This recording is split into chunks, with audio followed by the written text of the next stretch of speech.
So, welcome to the 2024 Lyceum program. Thanks to Carol Whittier, who's here. Dave Nelson and myself, we've put together enough programs to get us through the end of this year. We're skipping, what, July, August, and December? Yes. Because those are very busy months. But we're very happy to have Alex here. And you started this out, what? 2013. 2013. So we had a very long run of years. Now we're bringing it back in. So we're very happy to see you. We're going to be live streaming next month. And we'll be putting our programs up on YouTube so you can view them at your leisure or use them for fundraising if they come up. So tonight we have Alex Gondola presenting a program called The Detailed History of the Original Lyceum. Next month, Susan and I will be doing a travelogue of Greece, starting in Athens, Corinth, and different places, ending in Santorini, which is a beautiful place to go. So without further ado, please welcome Alex.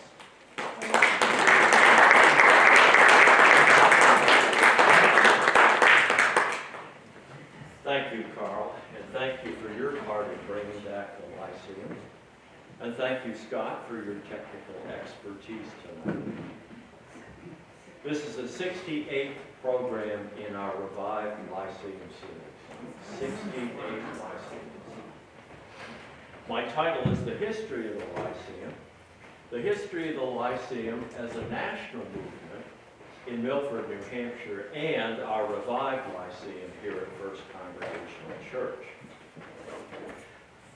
First, I'll consider the National Lyceum movement, which can be split into two phases. Then the Milford Lyceum, which ran here from 1831 to 1857, two phases also. And finally, what we've done here, starting in 2013.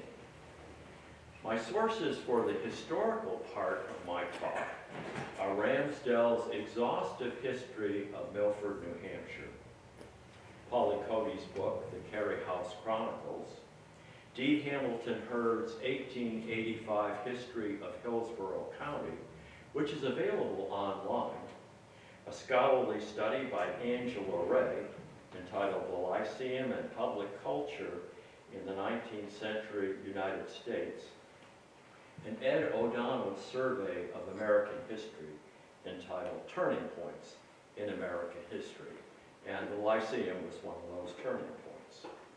So first, the original Lyceum movement.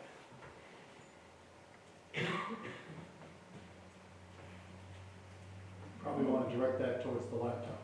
No. Towards the laptop, okay. Good thing you're here. No, or not.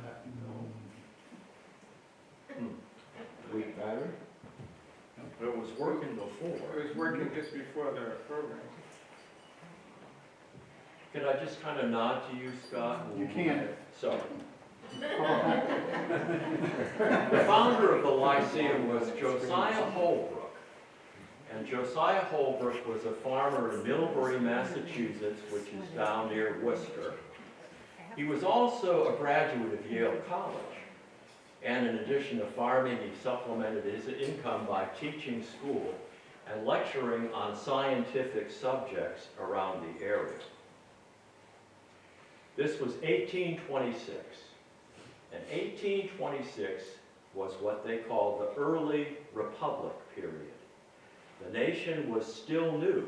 The democracy was only about 50 years old.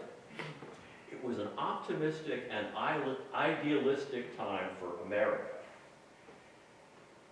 It seemed in 1826 like anything was possible for America. After all, the country had just doubled in size since 1803 through the Louisiana Purchase. Industrialization was beginning to kick in, especially here in New England. New inventions like the railroad and the telegraph promised big improvements in everyday life. And one historian labeled this period the age of improvers. And there were a lot of improvement societies around in this idealistic time. Societies devoted to temperance, abolitionism, prison reform, reforming child labor practices, animals' rights, women's rights to vote. Josiah Holbrook, the farmer, was also an improver. And he had this idea in his head for something really big. He wanted to create a national movement that would improve the average citizen's ability to think and write and to think for themselves. He could build on the widespread literacy of that time. Public school movement had kicked in. Most towns had a public school, free education. The free public library movement was just starting to kick in across America. It's estimated between 75% and 90% of American adults could read and write at that time. Holbrook, the founder, envisioned an organization that would promote Republican virtue. That's small r, Republican virtue. That would provide, in his words, inspiration, moral uplift, and social reform for the average citizen. He also wanted to encourage and strengthen the fledgling democracy of our country. He realized that unless democracy is nurtured and cared for, it can disappear. He also wanted to provide an alternative to the local tavern, where young men especially were given to, and this is Holbrook's quote, drinking, gambling, fighting, and the hiring of prostitutes. You can bet the organization he envisioned would be alcohol-free, and it was. A historian notes that his vision was to promote white Protestant Christian values for basically folks of European descent. Still within these limitations, his vision of this, what he called town meeting of the mind, was inclusive. Young and old were welcome. Children could come to the Lyceums. Men and women were welcome. Rich and poor were welcome. The local lawyer and the local blacksmith equally were welcome. In this organization he envisioned, there would be a meeting every single week of the year. No partisan politics would be allowed at this town meeting of the mind. And while there would be moral and ethical uplift, no divisive religious topics were to be discussed either. So the Congregationalists couldn't argue with the Baptists over infant baptism, or the Unitarians with everyone else over the doctrine of Holbrook in 1826, in the early Republic period, had this big vision. He was among the nation's improvers. But what to call it? Holbrook wanted a name that wasn't too highfalutin, that would put people off. And he didn't want a title that was limiting in any way. After all, this was an organization for everyone in town. There were a lot of voluntary organizations around in the Age of Improvers.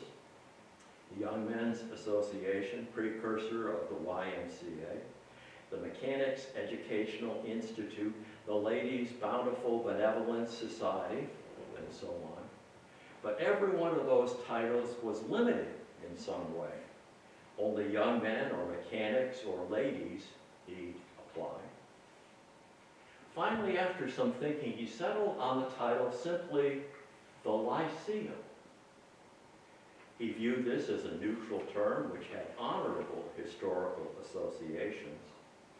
Lyceum went all the way back to 335 BCE, when Aristotle founded a school for young men in Athens, in a grove of trees. Maybe Carl's going to look through his slides of Athens, and maybe we have a picture of where that original Lyceum took place. Plus, this was the Athenian democracy period. And remember that Holbrook wanted to strengthen American democracy. So Lyceum was the name he chose. his vision spread like wildfire. Started in 1826. In just 14 years, by 1840, there were 3,500 lyceums across America.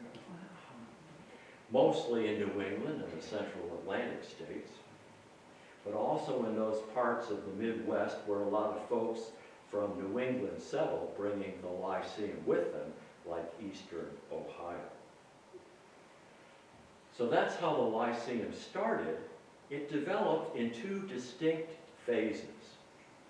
Phase 1 Lyceum, up until about the 1840s, depended mostly on local speakers who had an interest or an expertise in some topic, who were willing to share it for free with their fellow citizens.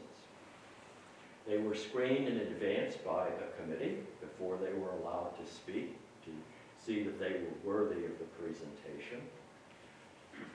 And the topics were kind of a scattershot of different things. There weren't any particular connections between them. One historian reports the Lyceums in a couple of months in one town. Topics included whales and whaling, popular superstitions, meteorology, the law of wills, likely delivered by a local lawyer, the character of Byron, spasmodic cholera, likely by a local doctor, and you'll love this one, the defects of female education. Phase 1 of the Lyceum tracked pretty well with Holbrook's original vision. Local folks sharing information that was informative, enjoyable, and useful. I think of being kind of like TED Talks. But it moved around the 1850s to phase 2, the Lyceum change. Including in Milford, which I'll get into, it moved away from unpaid volunteer speakers to celebrity speakers. Folks who were on the Lyceum circuit, who made their living or supplemented their professional income by going from town to town and delivering lectures. The professionalized Lyceum, the commercialized Lyceum. It moved from mutual participation, writes one scholar, to celebrity spectatorship. Why? Well, America was beginning to develop a celebrity culture, just like we have a celebrity culture today. You can hardly go a day without learning something new about Taylor Swift. It's all Taylor, all the time. Well, during this period, national celebrities were being created as well. And they were being followed by the general public. This was due to what one historian labels the communication revolution of the 1830s. In addition to the increased level of general literacy that I've already mentioned, the steam-powered printing press had been invented, and newspapers and magazines and books and pamphlets were being pumped out at a prodigious rate. The invention of the telegraph also in 1832 made almost instantaneous communication possible. Suddenly, the average man or woman in some small town in New Hampshire could know way more about what was going on across the United States and could follow celebrity figures. And folks did follow celebrity figures. And many of these celebrities traveled the Lyceum circuit. That's phase 2 of the American Lyceum. I wonder what Josiah Holbrook would have thought about this development. Wasn't exactly his initial vision. However, he didn't live to see much of it in that phase of its development because he died in 1854. So, that's the Lyceum movement in general. Could we have the next slide, please? let's turn to the Lyceum specifically here in Milford. It was formed in 1831, about 5 years after the first Lyceum in Millbury, Massachusetts. The Constitution was written by, who else? Humphrey Moore, along with Squire Livermore, his friend. And that makes sense because Humphrey Moore was the biggest improver in the age of improvements in Milford, Massachusetts. Meetings were overseen by the Honorable John Wallace Jr., by Judge Wallace, who was a descendant of one of the 19 founders of this church. They were held in what we today call Eagle Hall. This between 1831 and 1857. Like the Lyceums in general, the Milford Lyceum went through 2 distinct phases. Phase 1 relying on local lecturers or on debates between members of the Lyceum. So, I borrowed some records from the Milford Historical Society, thank you. Looked at about the first year of the Lyceum, about 1831 to 1832, and picked out some of the topics for the lectures in that first year. Phase 1 Lyceum, local speakers. Some of the topics included an address on the advantages of science by John Smith, the circulation of the blood by Richard Williams, M.D., the life of Patrick Henry by John Pratt, and herbal remedies, again by John Smith, who appears to have been the most frequent volunteer speaker during that period. But also in the archives of the Milford Historical Society, I found a couple of addresses delivered by Humphrey Moore on non-religious subjects.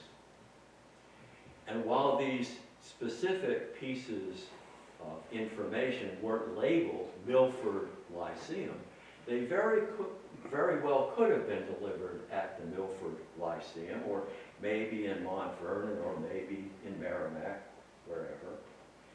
Those topics by Humphrey Moore included philosophy of laughing, the influence of the mind, and a really right subject.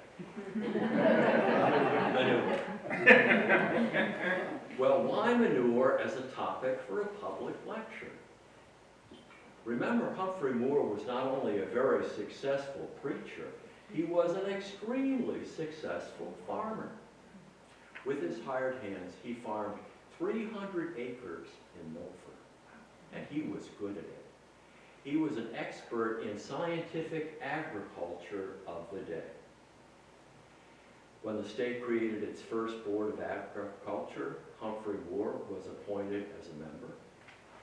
When the first State Board of Agriculture wrote its first farming manual, Humphrey Moore wrote 90% of the book. He was an expert on manure. And there was a lot to think about manure.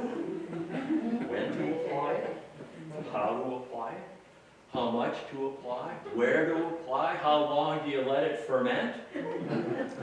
I'm sure his lecturers were blessed by his talk. Other meetings were not lectures by local speakers, but rather debates.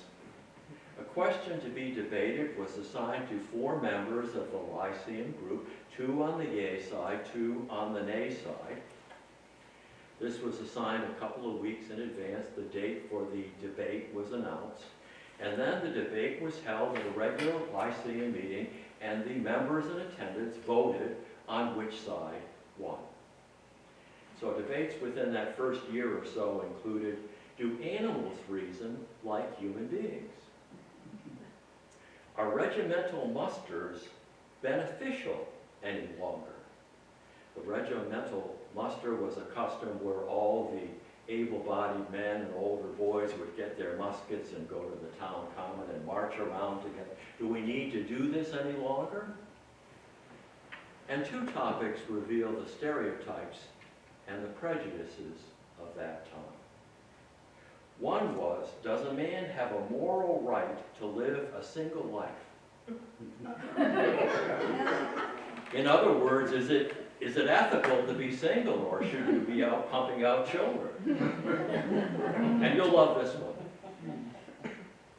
Are the mental powers of women equal to that of men?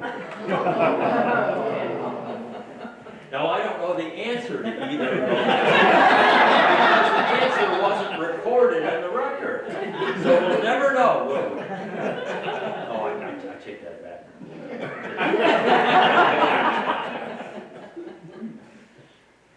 That was phase 1 of the Lyceum here in Milford. Phase 2, like the rest of the country, brought in a lot of out-of-town speakers, well-known figures. These are some of the impressive and nationally known speakers that were here, right in Milford, New Hampshire. Ralph Waldo Emerson, Unitarian minister turned transcendentalist, public intellectual, famous essayist. We probably all read Self-Reliance in high school. Called the first star of the Lyceum circuit because he delivered so many talks. He delivered about 1,500 Lyceum lectures over a period of about 20 years. Many of his famous essays were first presented as Lyceum talks. He put them out there to see how the public reacted, and then if there was a good reaction, they went to print. One young lady who attended one of his lectures wrote this in her diary about Emerson. A fine lecturer, but a very peculiar looking man. Judge for yourself.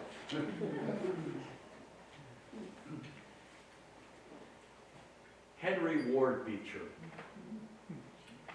son of Lyman Beecher, Presbyterian preacher made famous by the Second Great Awakening in upstate New York. Brother of Harriet Beecher Stowe, author of Uncle Tom's Cabin, an abolitionist himself, as was Emerson, of course. The most famous clergyman alive in America at the time. Senior pastor of Plymouth Church in Brooklyn, which he also founded. Congregationalist, by the way, not a Presbyterian. He was noted for his novel oratorical style that employed humor, dialect, and slang. Not without controversy, however. Now, it was controversial to be an abolitionist, even in New England. Estimates are that 25% of the population in New England was strongly in favor of abolitionism. But an equal percentage, 25%, was also against abolitionism, and the 50% in the middle kind of waffled to and fro. So being an abolitionist could be controversial. But Beecher was also controversial for demanding not 25 cents per lecture, but 50 cents per lecture, doubling the price. That got him in trouble in Ohio, where there were riots over the price of his fee. And then you may know that he was involved in a controversy, publicly accused and tried for adultery in a relationship, alleged relationship with the wife of one of his friends. I should have noted that in the Milford Lyceum, dues were 50 cents a year. Of course, a penny went way further in those days. But 50 cents a year was the equivalent, more or less, of $17 a year today. Still quite a bargain. But he was wanting a whole year's worth of payment for Lyceums for no lecture. Wendell Phillips, Esquire, Boston lawyer. Like everybody else so far, an abolitionist. Also advocated very strongly for the rights of Native Americans, which was not much thought of in that time. And also very involved in women's right to vote. He and a woman named Lucy Stone, who we'll meet in a few minutes, created the first petition sent to the Massachusetts legislature for women's suffrage. And and that was in 1846. That's almost 75 years before women got the right to vote. You'll probably recognize William Lloyd Garrison, Boston lawyer, again, abolitionist, again, editor of the famous Liberator newspaper. As I said, not everybody was in favor of abolitionism, and William Lloyd Garrison had a price put on his head. His figure was burned in effigy in front of his Boston office. He was also somewhat unpopular with some of the abolitionists themselves. He promoted John Brown as being a martyr for the cause. That was very controversial. And he also stood up for the woman's right to vote. And that was controversial even among some abolitionists. Free the slaves, yes, but don't let women get the right to vote.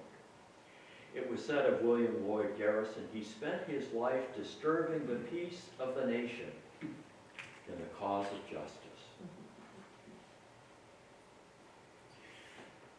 The Reverend Parker Pillsbury, abolitionist, again, New Hampshire connection.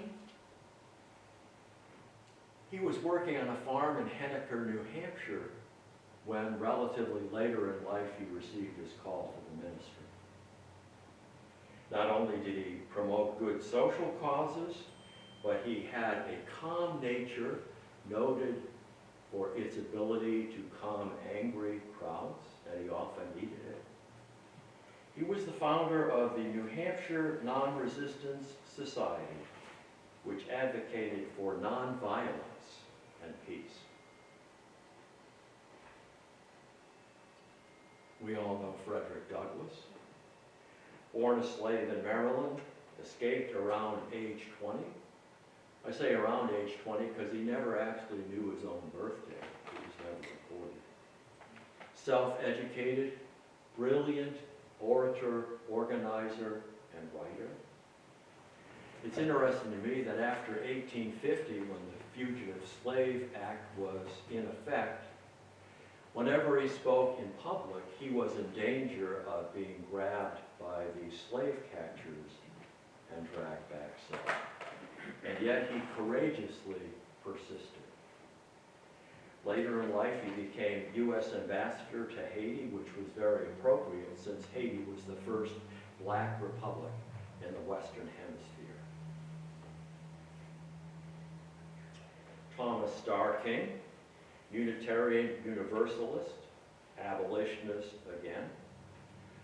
Not so well known here in this part of the country, but very well known in the West, particularly in California. He was the senior pastor of the First Unitarian Church in San Francisco, and a frequent lecturer out on the West Coast, although obviously he got here to Milford at least once. Abraham Lincoln credited him with being the man who got California to ally with the Union and not the South in the Civil War. It's written of him, the relentless lecture circuit so exhausted him that he died at age 39.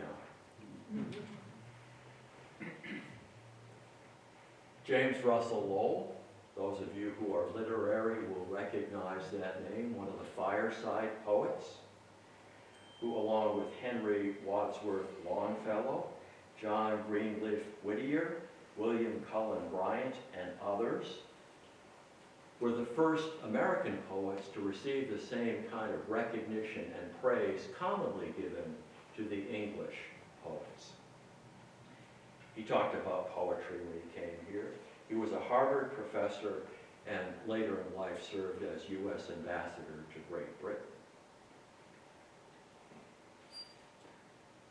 Another Unitarian, in this case, another Unitarian turned transcendentalist like Emerson, Theodore Parker. Not so well known today, but much quoted in his time. He was an abolitionist also.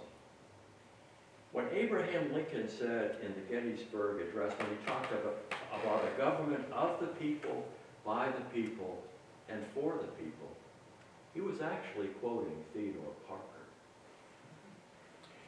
And when Martin Luther King Jr. talked about the arc of the moral universe being long, but bending toward justice, he was paraphrasing Theodore Parker.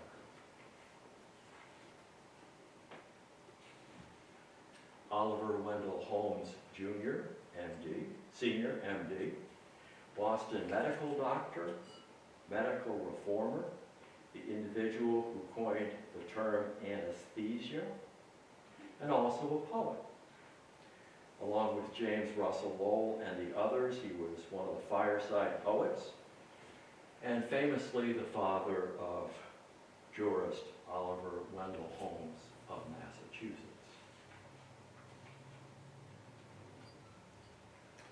One commentator on the second phase of the Lyceum notes that almost all the speakers were white, professional, educated men.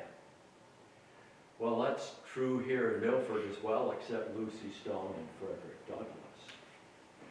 Lucy Stone, the only female lecturer that I could find in the records, there may have been more during the second phase, that's the only one recorded, was an abolitionist, a promoter of women's suffrage. She helped create that first petition to the Massachusetts legislature for women to get the right to vote. And she was the first woman in the state of Massachusetts to earn a bachelor's degree. She had to go to Ohio to earn it, to Oberlin College, because nobody else was admitting women. Mount Holyoke Seminary for Women was created and running at that time, but they weren't offering degrees at the time.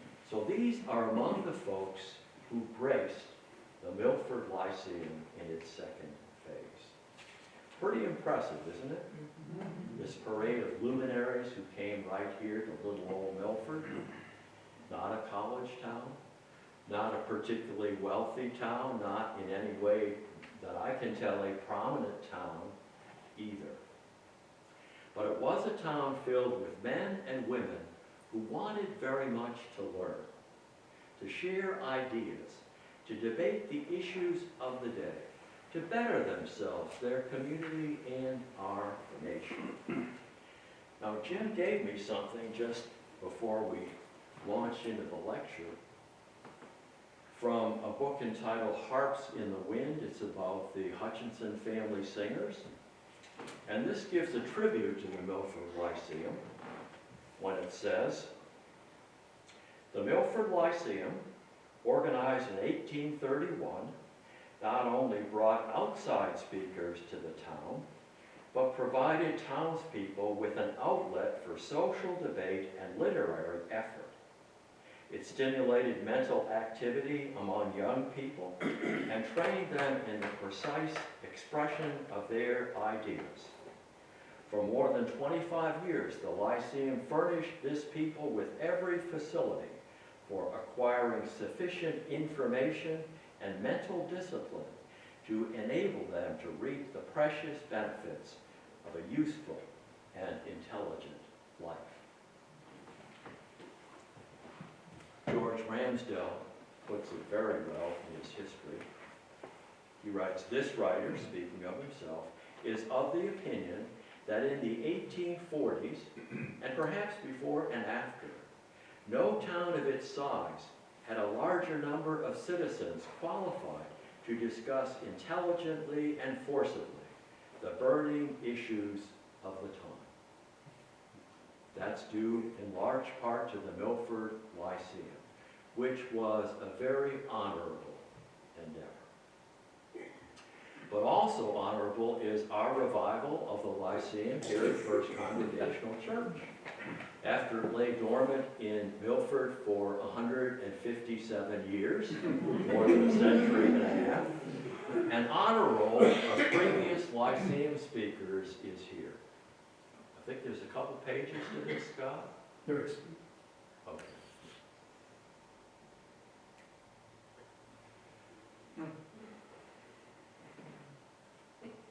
And I meant to pass this around among yourselves. This is a more elaborate analysis of the Lyceum speakers, developed with a lot of hard work by Carol. Take a look at that.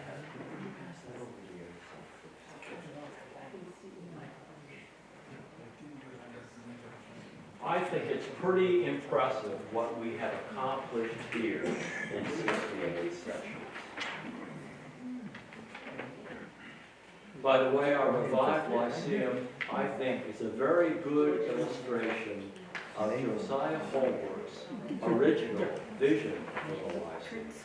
Oh, not this thing, I'm in trouble. Everyday speakers, unpaid, sharing their interests and information with their fellow citizens, just for the pure joy of learning and building community. Now, coming attractions, or Lyceums for the rest of the year. This is, Okay, there's another analysis by Carol of the general topics. A lot of hard work went into that.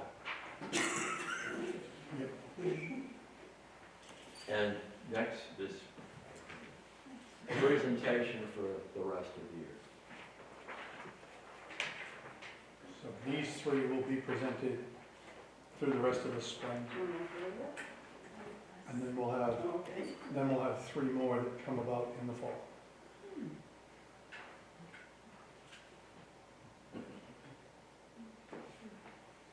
D. Hamilton Hurd, in his History of Hillsborough County, wrote, "The old-fashioned New England Lyceum was a splendid institution, and it is a pity that it has not been kept up to the present day." 1885. Well, D. Hamilton Hurd, thanks to the hard work of a lot of folks, the Milford Lyceum is still going strong at the First Congregational Church. So, questions and comments, but first, let me just answer a few questions that arose in my mind, and maybe they're the questions that you might have. What killed the Lyceum movement? I don't think the Civil War did it any good. But the financial panic of 1873 put the nail in the Lyceum's coffin. This financial downturn started in Europe, it spread to the United States, it lasted 5 or 6 years, depending on where you lived. It ushered in 20 years of stagflation, called the Great Downturn. That put an end to the Lyceum movement. Why did the Lyceum end here in 1857 in Milford? I don't have a clear answer to that question. Ramsdell does kind of hint at it, however. It seems like the Phase 2 Lyceum killed the Phase 1 Lyceum. They used to have a weekly newspaper just about the Lyceum that went out to members in the community. But as the Phase 2 prominent, important, influential celebrity speakers came in, there got to be less interest in the local speakers, and the newspaper died. And I think that's what killed the Phase 1 Lyceum here. Did the Hutchinson family singers ever participate in the Milford Lyceum? They did as members only. They never sang for the Lyceum, but they were active participants as members. And finally, which came first, the chicken or the egg? Milford was a hotbed of abolitionism. Almost all these speakers were abolitionists. Did the fact that there were a lot of abolitionist speakers make Milford a hotbed of abolitionism, or did the fact that Milford, which came first? I don't know the answer to that. Maybe it was both and. So those are the questions that arose in my mind as I thought about this talk. Do any of you have any questions? Yes? Was John Wallace, for want of a better word, the director for the entire time period, the Lyceum? I don't believe so. Okay. The initial period, yes. Yeah, the initial period. Do you have names of the others? I don't. Okay. But the Historical Society does have the records for the Lyceum. I only looked at about the first year. it was this little tiny spidery pencil writing, it was just really hard to read. Yes, When someone was giving a talk, how many people would have been attending to watch? don't know, but I'm guessing membership was pretty large. Okay. I'm guessing was enthusiastically embraced across Milford, that it really had an impact. And did it include, how to put this, you know, Milford and Amherst in those days was very tight community. Yeah, many of the other towns have their own lyceums. I mean, there are 3,500 of them. How many towns are there in New England? I have no idea. So it's very local. Yeah. Just on going back to, you sort of hit on it a little bit about how did the directors of the Lyceum attract these major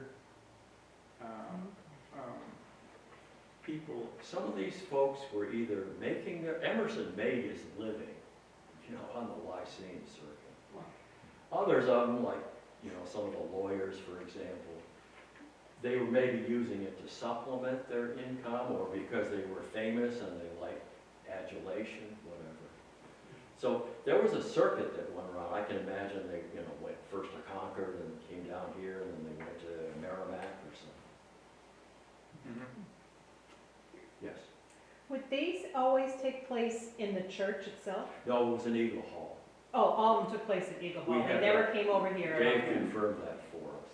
the whole entire time. They always took place there. Not as far as I know. This building here was 1865, so Yeah. they wouldn't have come here. No. Over there, maybe if they had an overflow crowd, I don't know.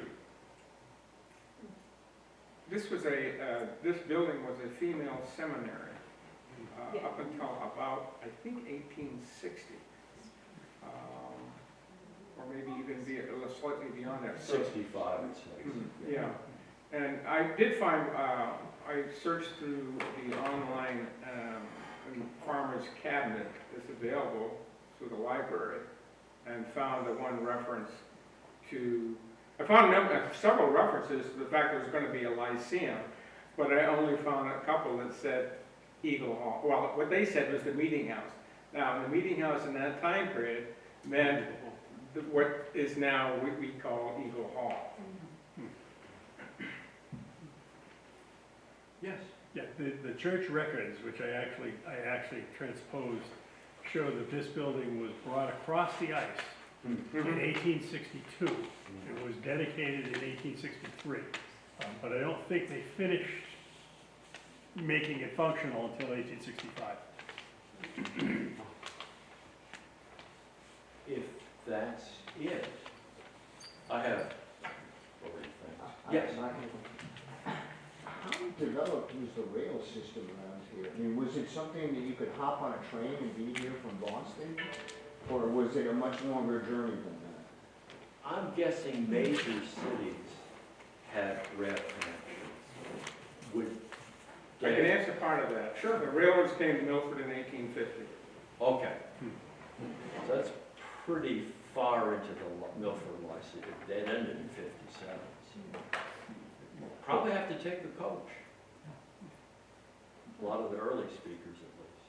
It's kind of amazing when you say he Yeah. gave 1,500. So that 1,500. was 75 a year if you average it out. That would have been, It's a lot hard to get around, too. So thank you all for coming. I hope to see you all.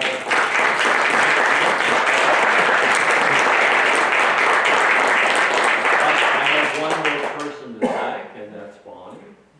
We have refreshments for you tonight. They're period-appropriate refreshments. Lemonade and ice water. But also, Emily Dickinson's famous black cake. Emily Dickinson was way more famous for her baking than she was for her poetry when she was alive. She was a fabulous baker. This cake is just really scrumptious. And along with it, there is a dried fruit compote. So please enjoy. Yes? Did Emily Dickens cook this cake? Let's hope not.